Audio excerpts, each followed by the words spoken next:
Now with melody writing, I only want you to use one line. Okay, got it. Now, we're always going to use treble clef. And the key is going to be A major in this case. So we'll put the 3 sharps in, F, C, G. Then I'm going to copy in the bar lines. Now, if you're doing this online, I really, really want you to use paper and then transfer it up onto the exam. So, as we said on the back of this page that we talked about last time, we have to see how many phrases there are. I think this is 2 phrases. Ba ba ba ba ba ba ba ba ba ba ba ba. 1 phrase.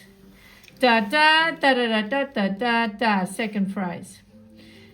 We plot our chord structure. The anacrusis is always notes of chord 5.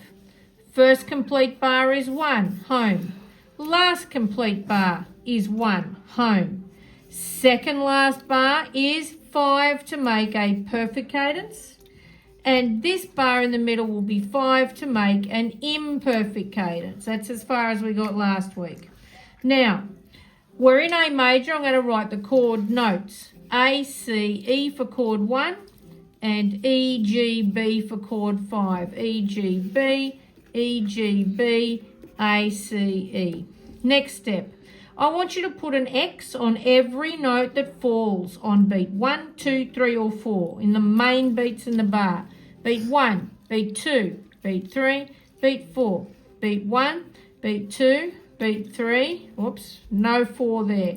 1, 2, 3, 4 and 1. If it was 6/8 time, you would put an X on every 1st and 4th beat.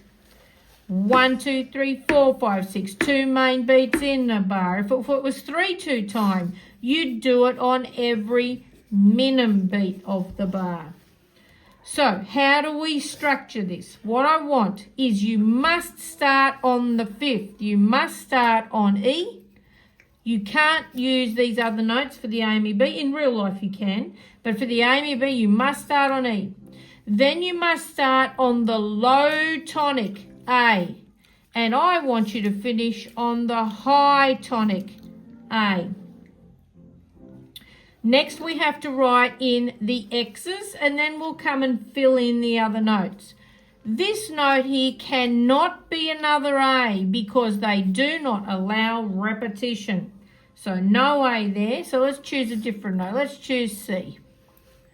Now, this next note here could be another C because I can put another note in between. And if you look at your survival kit on page 56 with the unessential notes, you will see what are our options.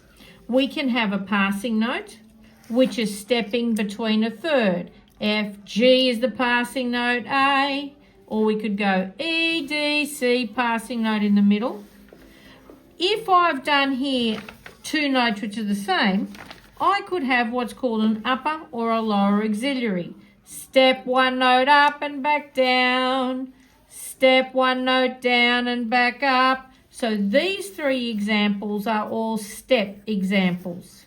But if you need to get out of a situation, there's this last one here called a bitone. And this is the only one that can be a leap. And the leap has to be in the note of the chord you're in. So this guy could leap from C to E, or C to G, or C to another C to get out of a situation. We don't want to use this too much. We prefer stepping. So looking back over here, I've got 2 notes which are the same. I could have either a D as an upper auxiliary or a B as a lower auxiliary. So I'm going to do a B.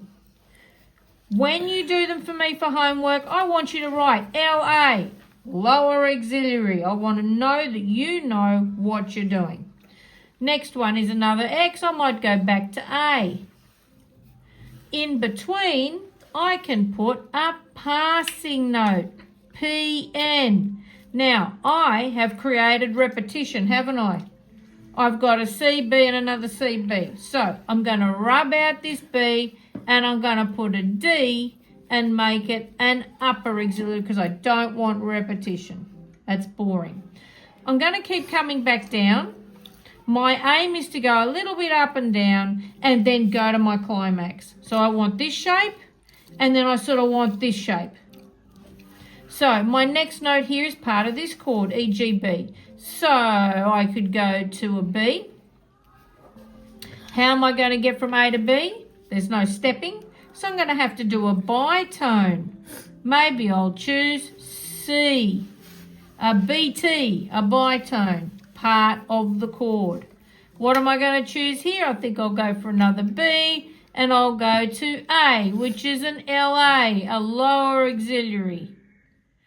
Here I might go to G on the main beat, which then I will put in a PN, passing note, and that's the end of my first phrase. We continue on in the same way until we finish.